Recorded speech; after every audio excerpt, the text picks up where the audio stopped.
Everybody's telling me Houston won the trade. Really? What do you make of that? You know, usually we don't agree when it comes to Russell Westbrook, but on this one, I do agree with you. Now, let me say this. Since the trade, I've been in contact with 5 or 6 NBA types, some players, ex-players, some executives, scouts, things like that. They all like the trade for Houston.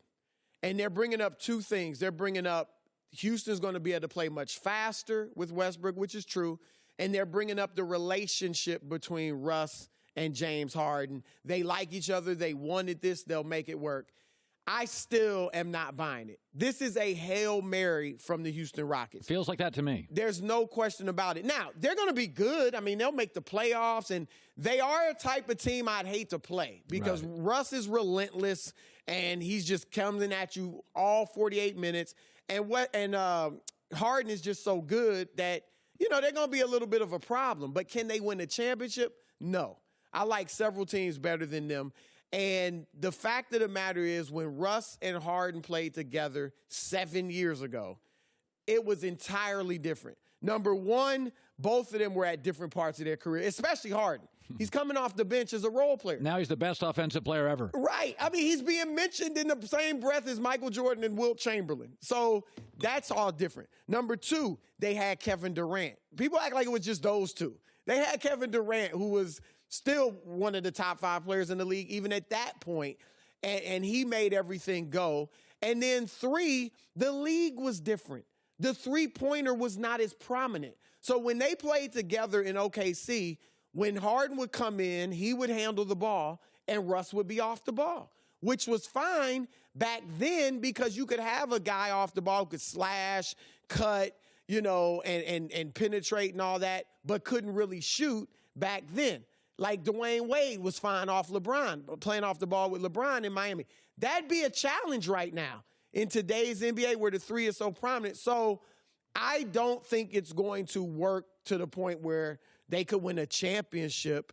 So I just see, look, I heard you talking about if it doesn't work or when it doesn't work, everybody's going to blame Russ.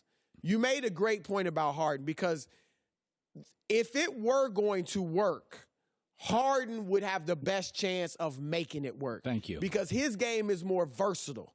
Like, I think Russ by himself in a Mike D'Antoni system would be treacherous for opponents. Like him coming down a high pick and roll with the floor spread and shooters around him. He never had that in OKC. So I think he'd be dangerous in that. But Harden's not just going to sit there off the ball. But Harden is more capable, I believe, of playing off the ball than Russ is. Russ not going to be very effective off the ball because he doesn't shoot well. Right. And so that's where Harden – but look, everybody's talking about they like each other. They want it to happen. Harden and Chris liked each other. They may not have been as close as Russ and Harden, but Chris didn't pick the Rockets out of a hat. Remember, they had worked everything out. Right. He calls the Clippers, hey, I want you to trade me to the Rockets. Don't think he didn't talk with Harden and they say, yeah, we'd be great together, so on and so forth. And Harden did not change his game one iota. Thank you. Which shocked me. Like, it shocked me to see Chris Paul off the ball as a 2-guard.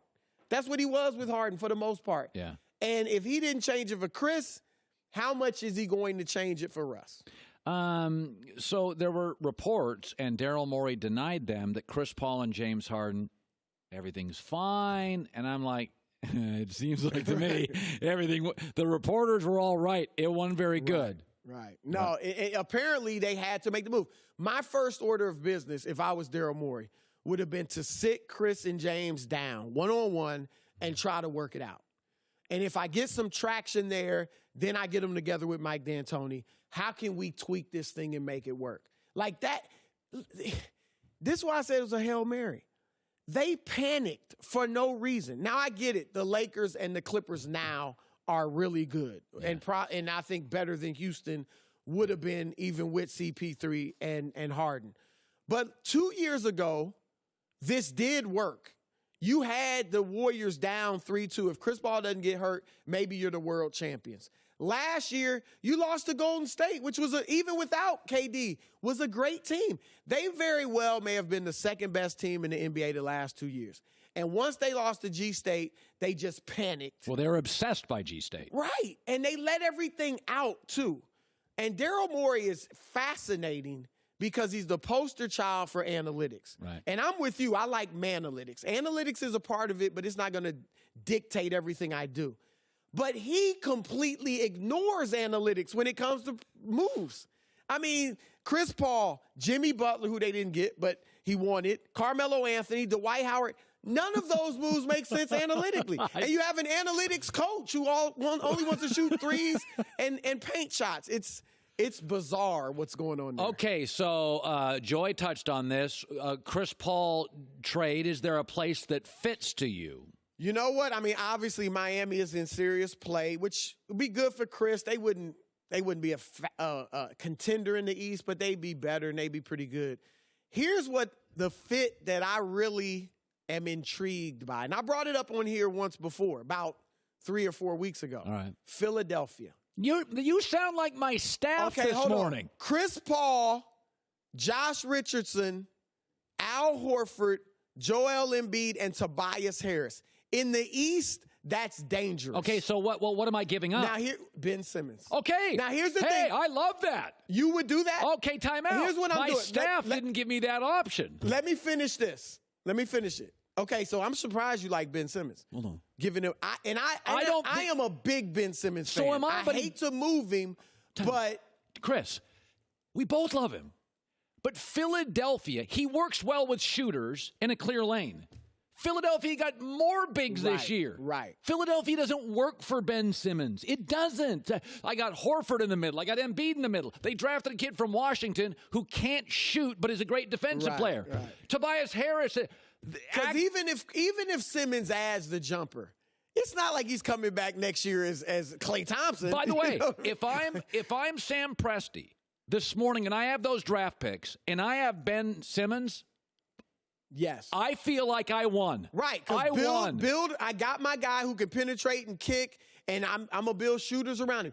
And now if I'm Philly, look, there's a little bit of hesitancy because Chris averaged 15 points last year, shot 41%, 42% from the floor. Way down for him. If I'm Philly, I may want to watch the first month of the season and see, was that decline last year just because there was the injury and the situation and Harden, or has Chris really fallen off? Okay, so if the deal goes, it would be Embiid, Horford, Jason Richardson, Tobias Harris, Chris Paul. Boy, there are not a lot of blanks on that team. Now, again, Chris got to play about 60 games. But again, Chris doesn't need to be your closer. Exactly. He doesn't need to be the closer. He's a floor general, get the right guys the ball. You got a shooter in Josh Richardson. Tobias Harris can shoot. I got my man inside. I mean, Horford actually can spread the floor and shoot, too. He's a smart veteran. Let me tell you something. I take back all the bad things I said about Sam Presti if he would do that. Because here's the thing with Simmons. Now Presti can take Ben Simmons and say, listen, I know what he is now. He is a driver and scorer. Now I can take all these draft picks and get shooters. The problem in Philly is Simmons was the best available player on the market. They drafted him. Right. But they had Embiid. So their best player was Embiid, and they'd whiffed on a bunch of guys. So Embiid's this star in the middle. But then the next draft, they're like, oh, Simmons is the best available player, so we get him. They don't work together. Well, and honestly, the real problem, and you just have to put the blame where it belongs, Ben Simmons.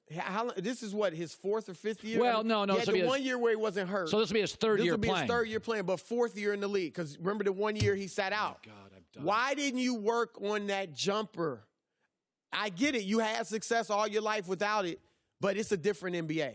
I'm going to tell you something right now. I am throwing a parade in OKC if they make that deal. Oh, for OKC is great. The question is Philly. And I get the questions. Like I said, it's not 100% foolproof. Okay, Here's what I want. But I want Chris Paul, but you got 17 picks. Give me 2 first-round picks. Yeah. I'll do it, but you got to give me picks. Yeah. Because you got to, by the way. I need some insurance. Well, yeah, I mean, Oklahoma City now they have so many picks, it's absurd. Like, the guys can't all make the roster. So just say, listen, I want 3 first-round picks and Chris Paul because of the knee. You get Ben Simmons.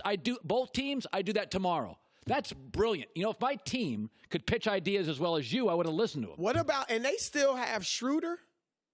OKC. Yeah, they do. So maybe Chris Paul and Schroeder. Because that gives Schroeder gives me some insurance in case Chris Paul. You brought smoke today. Hey, Sam Presti, I hope he's listening. Like I said, OKC would do it. It makes all the sense in the world. I would love it for them. The question is Philadelphia, and there's some legit questions. But if you want to win, Philly's in win now mode. How good would that team be in the East? Every chance to get to the finals. Oh, yeah. I think they'd be a favorite over Milwaukee. Yeah, I would. Yeah, they would. Chris Broussard. I got to take a breath. That literally almost changed my weekend. I'm going to obsess about that damn trade all weekend. Hi, everybody. Thanks for watching. Subscribe here to get the latest from the show. Also, be sure to check out more of the best clips from The Herd or go watch a few segments from other shows on FS1.